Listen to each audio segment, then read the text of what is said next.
अंबादास दानवे यांनी ट्विट करून सरकारवर निशाणा साधलाय। त्यांनी असं म्हटलं की अतिवृष्टीधारक शेतकऱ्यांसाठी लोकांच्या मुख्यमंत्री सहाय्यता निधीमध्ये ऑक्टोबर महिन्यात अब्जावधी रुपये पाठवले, पण राज्याच्या प्रमुखांनी खर्च केले केवळ 75,000। मुख्यमंत्री सहाय्यता निधीमध्ये जर या अतिवृष्टी झालेल्या मराठवाड्याच्या शेतकऱ्यांसाठी निधी गोळा केला असेल त्या उद्देशानं म्हणतोय मी, तर तो शेतकऱ्यांना खर्च झाला पाहिजे।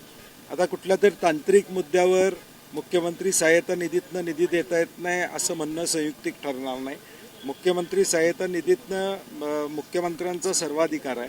द्यायचं झालं तर ते कृषी विभागाला वर्ग करू शकतात किंवा जे शाळा नुकसान झालेलं आहे या अतिवृष्टीमधल्या त्या मराठवाड्यातल्या शाळांना निधी देऊ शकतात। निधी खर्च करायचं झालं तर मानसिकता असेल तर तो खर्च करता येतो, परंतु ती मानसिकता सरकारची नाही हे यातून स्पष्ट होते। त्यांनी असंही म्हटलंय की काही उद्योजक मित्रांनी इलेक्शन फंड हा दिलेला वाटतोय का तुम्हाला?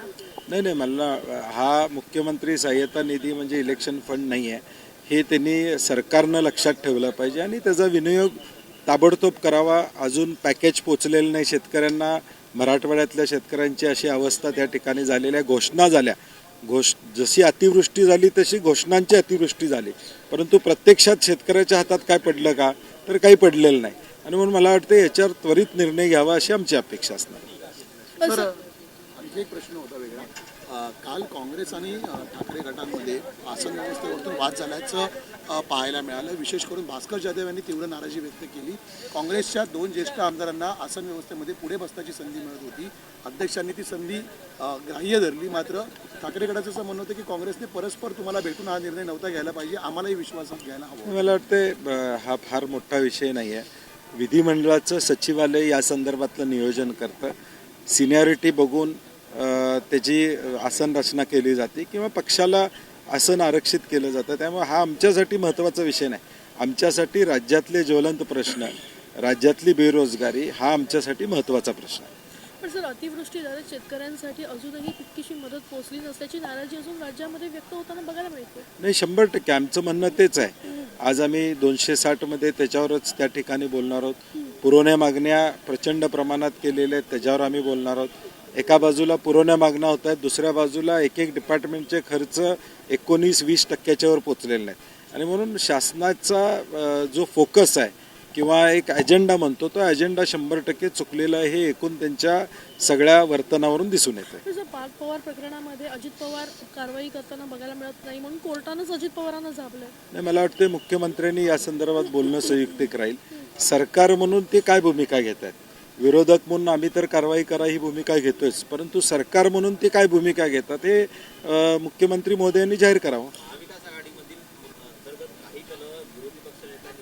अजिबात तसा काही आमच्यात मिसअंडरस्टँडिंग नाही आहे। ह्या फक्त बातम्या आलेल्या आहेत, मी पेरलेल्या म्हणणार नाही, कारण की आमच्याकडे क्लॅरिटी आहे आणि त्या क्लॅरिटीनंच जी काय निर्णय आहे तो निर्णय आमचा झालेला आहे। अर्थसंकल्पीय अधिवेशन पुढे होऊ घातलेलं आहे, अशा वेळेस मग विरोधी पक्ष नेताच नाहीये अजूनही। मी काल देखील म्हणलं की स्वर्गीय यशवंतराव चव्हाण साहेबांनी या राज्याचा मंगल कलश आणला।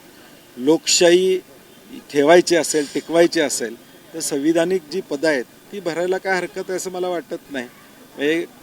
तांत्रिक मुद्दा कुठलाही यामध्ये नाही। 10% 8 नाही असं लेखी पत्र भास्करराव जाधवांना विधिमंडळानं दिलेलं आहे। त्यामुळे मला वाटतं की शासनानं एवढी धास्ती का घ्यावी असं आम्हाला कळत नाही।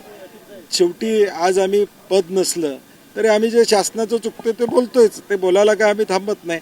त्यामुळे मला वाटते की ह्या ज्या संविधानिक गोष्टी आहेत त्या शासनानं केल्या तर महाराष्ट्रामध्ये मुख्यमंत्री देवेंद्र फडणवीस जे स्टेट्समन म्हणून स्वतःची इमेज या ठिकाणी निर्माण करतायत त्या इमेजला थोडाफार आधार लागेल असं मला वाटतं।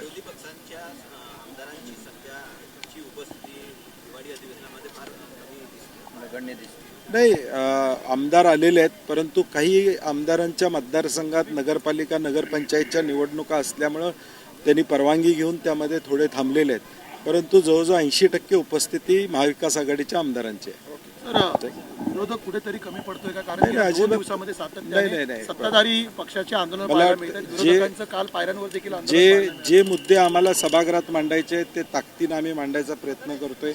पुण्याचा पाणी प्रश्न आम्ही मांडला, अनेक विषय आहेत की जे मांडले। एका अधिकाऱ्याच्या संदर्भातल्या तक्रारी, जलसंधारणमधला भ्रष्टाचार, तो आम्ही प्रामुख्यानं त्या ठिकाणी मांडला.